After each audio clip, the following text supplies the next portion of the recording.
Okay, I'm here to bring you a simple and delicious roast chicken Cajun French recipe, and this is perfect for my monthly series of fancy fixins or fancy meals.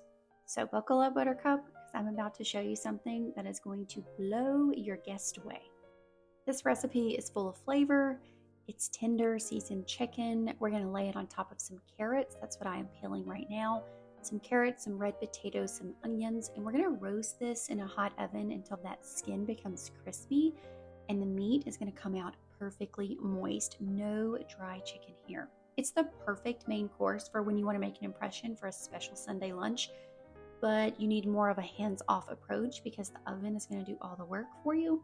But it's also simple enough that you could cook it any night of the week. Okay, after I've peeled my carrots, and I'm only using 2 carrots here, of course, you can use as many veggies as you like. Then I'm going to chop them, and you'll see I'm going to chop them in half, just like that. And then I'm actually going to chop them in half again, lengthwise. So these carrots are going to stay kind of large. Now, if you would like them to be smaller, you can chop them up however you like. But I'm simply going to chop them in half and then chop them lengthwise and then lay them in my baking dish. So there I'm showing you, they're not perfect, but they're relatively the same size. And we want that for cooking purposes. Now I'm going to move on to my onion. And again, I'm going to chop it in about the same size pieces. I'm just using 1 large yellow onion. And I just cut a little bit so that I can peel the skin off like this. And I'm going to show you how I'm going to chop that. I also like to clean as I go. Some people have like a trash bowl or they leave their trash can nearby, but I just scoop it up in my hands and go and take it away. So I cut the onion in half, and then I'm going to take each half and just not even quarter it, just slice it kind of. It's not anything fancy. It's not perfect. I'm going to show you. It just breaks them into smaller pieces, very similar to our carrots, just like that. And I'm going to add that into the glass baking dish with our carrots, and I'm going to move on to our potatoes. So I grabbed about 4 red potatoes. They were, I don't know, about the size of the palm of my hand. And I'm going to show you how I'm cutting those here. So I cut those in half. And then just like I did with the onion, I took the halves and just chopped them up, just a rough chop. I really do prefer my potatoes to be a little bit larger because when eating the chicken and the potatoes and the veggies, I just like a nice bite. I don't want the potato to get lost in the veggies, and also I want them to be relatively the same size so that they all cook to about the same kind of doneness or texture.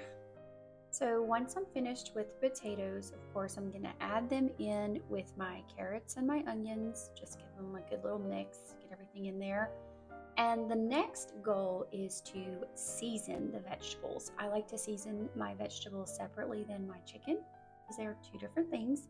And I'm a huge fan of avocado oil. You could substitute olive oil here if you'd like, but I'm going in with avocado oil, and then I'm going to use some Tony Sasseries. This is the Cajun part of this dish. And then the French part is going to come in with the other herbs that I'm choosing to use. I chose to use some lemon pepper seasoning, some Italian seasoning, some garlic powder, onion powder, some thyme, and some rosemary. Now, if you really wanted to kick this up, the French part anyway, you could definitely use herbes de Provence, but these seasonings that I used are in herbes de Provence, most of them anyway. So I just omitted a few and just made my own. So I'm going to give that a really good mix. Make sure all of my vegetables are covered in all of those wonderful flavors and the avocado oil so that they can cook nicely. And now it's time to move on to our chicken. Now I have found that the key to a crispy skin on the chicken is to make sure to get rid of the moisture. So I took some paper towels and I'm literally just drying this chicken off. And I also have a bag on the table to put these wet paper towels into. If you'll notice when I turn the chicken over, the other side of the cutting board, or the cutting board itself, was wet with liquid from the chicken. So I had to dry off the cutting board and the chicken. Otherwise, you're just going to keep getting it wet with the moisture that's already on there. I know this seems kind of weird, but don't skip this step because this is going to make a huge difference in the crispiness of your skin. Now, if that's not important to you, then I guess you wouldn't have to do this. But I don't know of anyone that doesn't want the skin of their roasted chicken to have a nice crispy bite to it.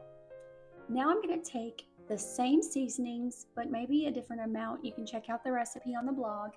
And I'm adding these seasonings straight into a bowl with 6 tablespoons of softened butter. It's not melted and it's not cold, it's softened so that I can really work those seasonings into the butter. And this is what we're going to use to season our chicken with. Again, you're going to see garlic powder, lemon pepper.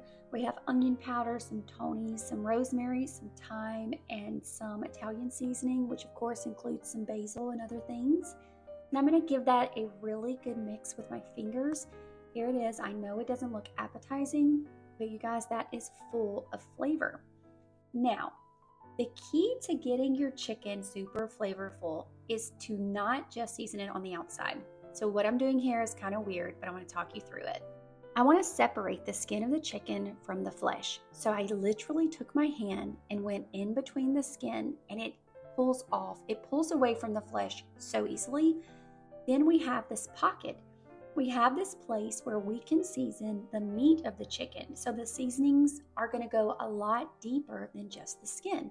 So I turned it over and I did the exact same thing with my hand on the other side. Yes, it looks weird and it feels weird, but I promise you this is what's going to give your chicken the most flavor, because it's actually able to get in there and go deeper than just the skin.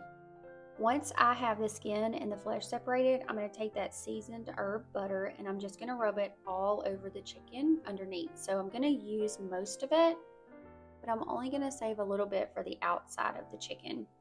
This will give us flavor in 2 places, and I'm telling you, it's going to make the biggest difference in your roast chicken.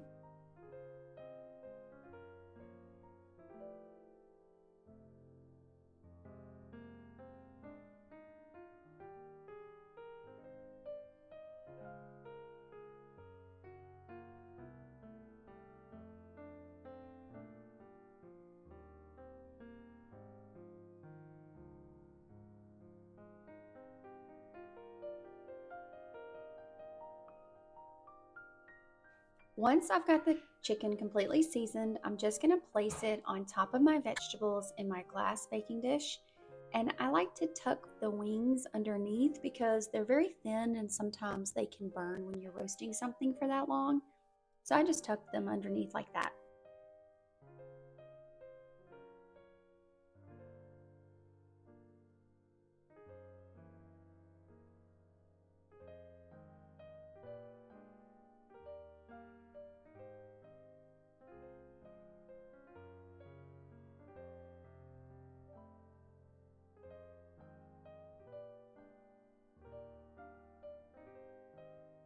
This is also something unique to French roast chicken, and it's lemon. So I just cut a lemon in half and I put it inside the cavity of the chicken. And by the way, yes, I washed my hands so many times when making this recipe because I had to go between touching chicken and doing seasonings. So I was walking back and forth quite a bit. I'm just going to sprinkle 1 last teaspoon or so of the Cajun Tony seasoning on the outside of that chicken before I place it into the oven. The chicken is going to roast at 450 degrees for about 15 minutes, and then I lower the oven temperature to 375 and roast it for an hour or more. You want to make sure that the chicken gets an internal temperature of 165 degrees, and I always check that in multiple places. And once that happens, you are ready to eat. Look how beautiful and amazing. It is the most delicious thing. You have to make it. You have to.